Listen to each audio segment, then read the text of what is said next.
Do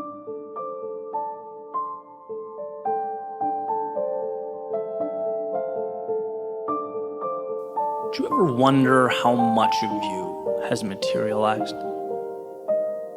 Like, if what F. Scott Fitzgerald says is true and our lives are defined by opportunity, even the ones we miss, then how much remains in the ether? And I don't think it's about playing a game of what if. That would be endless. It would be self-defeating. No one's perfect. I don't even really think it's about making a right turn instead of a left. Because as long as you're moving, and moving with conviction, life ultimately brings you where you need to be. But more, my concern is the steps never brought to pavement. My ideas unhatched, my opportunities I either knowingly or unknowingly left on the shelf. Because it didn't seem real enough.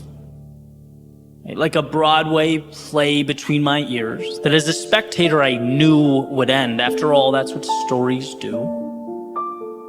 How much of ourselves have we cast aside as simply the things we don't say out loud?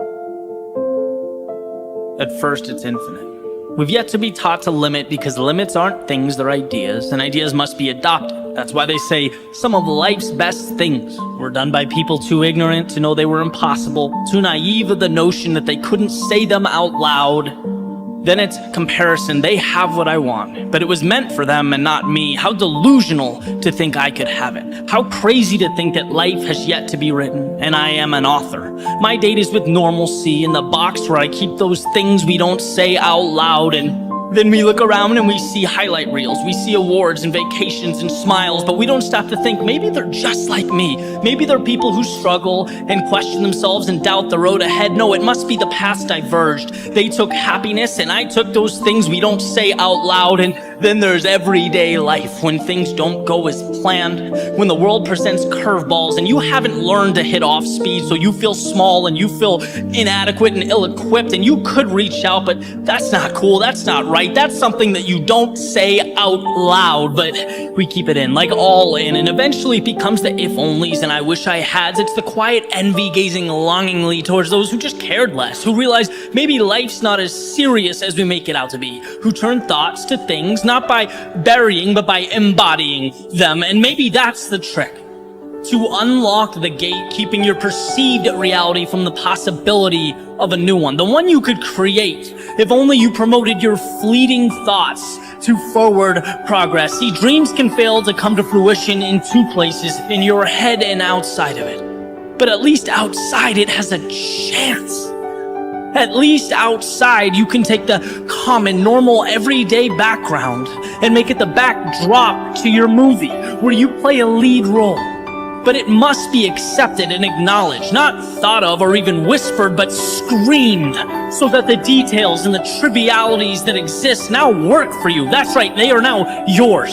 Not because you thought about it, but because you reached out a hand and you asked the world for something. And in life, it will always be true that you don't get what you do not ask for. So when you find yourself staring up a wall comprised of self-defeating narratives and manufactured limits, be ignorant, be irrational, be the reason your dreams have a chance. And when you look around and you see more and wonder why you don't have it, know that you can. You're allowed to. If you sacrifice, you will. But you must believe you are worthy of it.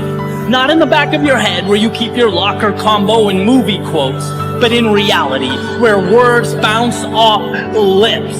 And when you feel like life is treating you unfairly, like they're happier or have it better, know that life is peaks and valleys, not just for you, but for everyone. And how you internalize that and carry on makes the difference. And when you feel lost or stuck, you are not hopeless, but in progress, being broken down so that you can be reconstructed, stronger, better. Victory is not in hiding those struggles, but accepting them as the difference, as the reason you created the miraculous.